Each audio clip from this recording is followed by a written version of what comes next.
హెచ్ఎండిఏలో 20,000 కోట్ల అప్పు తెచ్చిండ్రు. 30,000 కోట్లకు ఇప్పటికే 500 కోట్ల కమిషన్ లంచం ఇచ్చిండ్రు. అప్పు ఇప్పించినందుకు బ్రోకర్ ఉంటాడు కదా రెండుమిట్ల అప్పు ఇప్పించిన బ్రోకర్కు వీళ్ళు ఇచ్చిన ఫీజు లంచం 510 కోట్లు.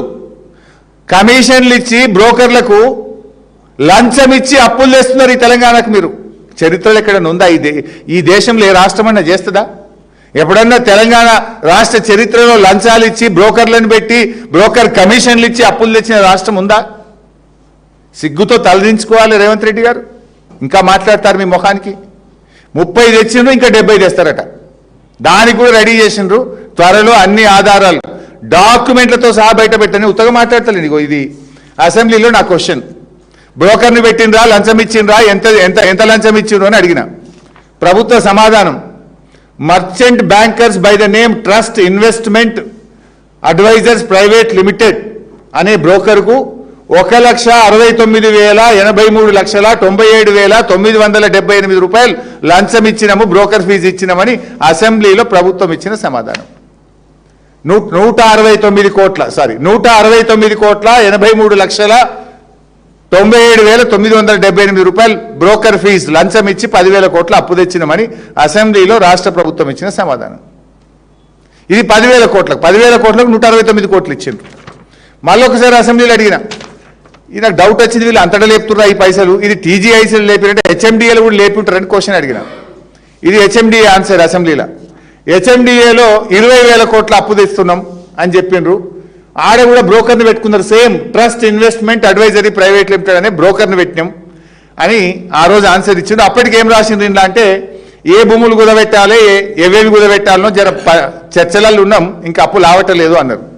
ఇది చాలా రోజులు ఇది అసెంబ్లీలో ఆన్సర్ వచ్చి దాదాపు 6 నెలలు ఏడాది అయింది. ఆల్రెడీ ఇక్కడ లేపినరు, ఈడ కూడా బ్రోకర్ ఫీజు ఇచ్చారు. ఇది 20, అది 10, 30,000 కోట్లు అప్పు అనకుండా దీనికి బాండ్స్ అనే అందమైన ముసుగు పెట్టి హెచ్ఎండిఏ భూములు, టీజీఐసి భూములు కుదబెట్టి బ్రోకర్లను పెట్టి 500 కోట్లు లంచాలు ఇచ్చి బ్రోకర్ ఫీజు ఇచ్చి ఇవాళ 30,000 కోట్ల అప్పు తెచ్చారు. ఈ 30 జాలయట. ఇప్పుడు 3 కార్పొరేషన్లు చేసింది కదా, ఎన్పీడీసీఎల్, ఎస్పీడీసీఎల్, రైతు డిస్కామ్. ఆ మూడింటి మీద లేపుతారట. దానికి 10. ఈడొక 3 కార్పొరేషన్లు చేసింది కదా, జిహెచ్ఎంసీ, సైబరాబాద్, మల్కాజ్గిరి. దీని మీద ఒక 30 లేపుతారట. ఇప్పుడుగా దీనికి 30, అవి 30, 60. ఆల్రెడీ ఒక 30 లేపిండు, 90. జిహెచ్ఎంసీ ఒక 10. మొత్తానికి 1,00,000 కోట్లు బ్రోకర్ ఫీజులు ఇచ్చి లేపుతారట పైసలు. అంటే ఇప్పటికే తెచ్చిన 30కే 500 కోట్లు ఇచ్చిండ్రు. ఇంకా 70,000 కోట్లు లేపాలంటే అదో 1,200 కోట్లు లంచం. అంటే అదో 1,200, ఇదో 500, అంటే 1,710 కోట్ల రూపాయల లంచాలు ఇచ్చి బ్రోకర్ ఫీజులు ఇచ్చి 1,00,000 కోట్ల రూపాయల అప్పు ముసుగులో అందమైన పేరు బాండు. అది అప్పే 1,00,000 కోట్లు తెస్తుంది.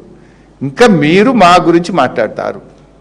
ఇవన్నీ లెక్కలు తీస్తే మీ ముఖ్యమంత్రి గారు ఇప్పుడు ఏదో చెప్పే కదా 347 కాదు, ఇవన్నీ కలిపితే చాలా ఎక్కడికో పోతుంది. ఇంకా ఇవి దాస్తున్నారు మీరు. నేనంటే బాండ్లు అంటున్నారు, భూములు కుదబెట్టి తెస్తున్నారు. మీరు అమ్మిన భూములు 30,000 కోట్లు. ఇలా లాస్ట్కో స్కూల్ కడదాం, దవాఖాన కడదాం, బొందరగడ్డకు కూడా జాగ లేకుండా బిట్లు వెతికి హెచ్ఎండిఏ భూములు, టీజీఐసి భూములు, హౌసింగ్ బోర్డు భూములు, 30,000 కోట్ల రూపాయల భూములు అమ్మిండ్రు. ఆ లెక్కలు చెప్పరు. బాండ్ల పేరు మీద తెచ్చిన అప్పులు చెప్పరు. అవి కాకనే 347 అయిందని 4 నెలల కింద చెప్పిండు రేవంత్ రెడ్డి. ఇవి కలిపితే, ఈ 4 నెలలది కలిపితే 4.5 దాటుతుంది. మీరు మా గురించి మాట్లాడతారు. 10 ఏళ్లలో మాకు కరోనా వచ్చింది. ఇన్ఫ్యాక్ట్ మా 4,17,000 కోట్లలో మీకు ఇంకా నేను చాలా సర్ప్రైజింగ్ విషయాలు చెప్పాల్సి ఉంటాయి. డీటెయిల్స్ ఎక్కువైతే అని చెప్పట్లేదు. కేంద్ర ప్రభుత్వం మాకు ఫైనాన్స్ కమిషన్ డబ్బులు ఇవ్వాల్సి ఉండే. ఏం చేసింది కేంద్ర ప్రభుత్వం? కరోనా వచ్చింది, మా దగ్గర పైసలు లేవు, మీరు అదనంగా అప్పు తెచ్చుకోండి అని పర్మిషన్ ఇచ్చిండ్రు. ఆ అప్పు కూడా ఇళ్ళనే ఉన్నది. ఫైనాన్స్ కమిషన్ డబ్బులు గ్రాంట్గా రాష్ట్రానికి రావాల్సింది ఈ సంవత్సరం దేశంలో ఎవరికి ఇవ్వలేకపోతున్నాం, మీరు అప్పు అదనంగా తెచ్చుకొని నడిపించుకోండి అంటే ఆ అప్పు కూడా ఇళ్ళనే ఉన్నది, ఫైనాన్స్ కమిషన్ అప్పు. అది కాకుండా కేంద్ర ప్రభుత్వం కరోనా వచ్చినప్పుడు 2 సంవత్సరాలు దేశం మొత్తం ఎకానమీ స్లోడౌన్ అయింది.